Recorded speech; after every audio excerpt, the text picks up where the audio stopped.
حضرت سیدنا ذوالنون مصری فرماتے ہیں کہ ایک دن میں ایک بازار سے گزرا تو میں نے 4 آدمیوں کے کندھوں پر ایک جنازہ دیکھا۔ ان کے ساتھ اور کوئی نہ تھا۔ میں نے کہا اللہ کی قسم میں ان کا 5واں رفیق بن کر ضرور اجر ثواب حاصل کروں گا۔ جب وہ قبرستان پہنچے تو میں نے کہا اے لوگوں، اس شخص کا ولی کہاں ہے جو کہ اس پر نماز جنازہ پڑھے؟ تو انہوں نے جواب دیا اے محترم بزرگ، ہم میں سے کوئی اس کو نہیں جانتا۔ پھر میں آگے بڑھا اور اس کی نماز جنازہ پڑھائی۔ ہم نے اسے لحد میں اتار کر اس پر مٹی ڈال دی۔ جب انہوں نے لوٹنے کا ارادہ کیا تو میں نے پوچھا اس میت کا کیا معاملہ ہے؟ تو انہوں نے بتایا کہ ہم اس کے متعلق کچھ نہیں جانتے۔ ہاں، ایک عورت نے اس کو یہاں تک پہنچانے کے لیے ہمیں کرائے پر لیا اور وہ اب آنے ہی والی ہے۔ اتنے وہ عورت آ گئی جب وہ روتے ہوئے اور پریشانی دل کے ساتھ قبر کے قریب رکی تو اپنے چہرے سے پردہ ہٹایا، بال پھیلائے، اپنے ہاتھ آسمان کی طرف بلند کر کے گریہ زاری کرنے لگی۔ پھر اس نے دعا مانگی اور بے ہوش ہو کر زمین پر گر گئی۔ کچھ دیر کے بعد جب ہوش آیا تو ہنسنے لگی۔ میں نے اس سے پوچھا مجھے اپنے اس میت کے متعلق بتائیے، اتنا شدید رونے کے بعد یہ ہنسنا کیسا؟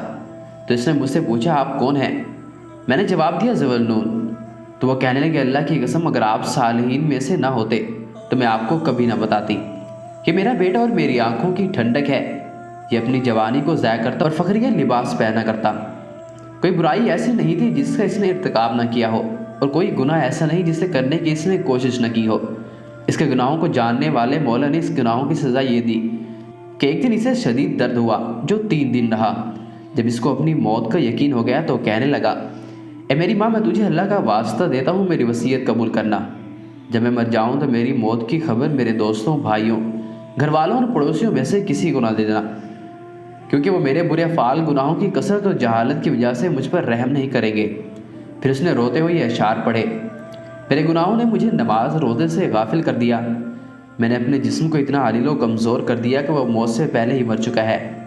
کاش میں اپنے رب کی بارگاہ میں تمام گناہوں سے توبہ کر لیتا۔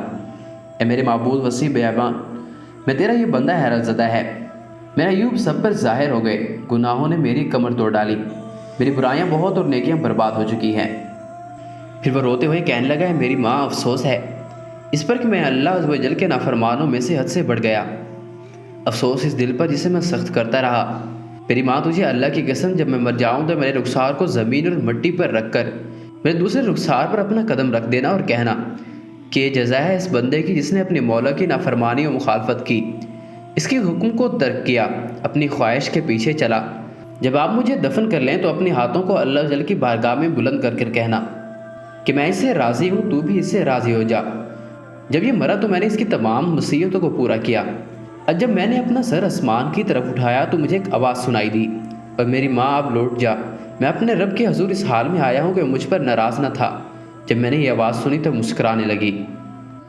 حضرت سیدنا منصور بن عمار رحمۃ اللہ فرماتے ہیں جب بندے کی موت کا وقت قریب آتا ہے تو مرنے والے کی حالت 5 طرح کی ہوتی ہے: مال وارث کے لیے، روح ملک الموت کے لیے، گوشت کیڑوں کے لیے، ہڈیاں مٹی کے لیے، اور نیکیاں قیامت کے دن اپنے حق کا مطالبہ کرنے والوں کے لیے ہوتی ہے۔ مزید فرماتے ہیں کہ وارث مال لے جائے تو قابل برداشت ہے، اس طرح ملک الموت روح لے جائے تو بھی درست ہے، مگر اے کاش موت کے وقت شیطان ایمان نہ لے جائے، ورنہ اللہ سے جدائی ہو جائے گی۔ ہم اس سے اللہ کی پناہ طلب کرتے ہیں، کیونکہ اگر سب فراق ایک طرف جمع ہو جائیں اور رب کا فراق ایک طرف ہو تو یہ تمام فراقوں سے زیادہ بھاری ہے جسے کوئی برداشت نہیں کر سکتا۔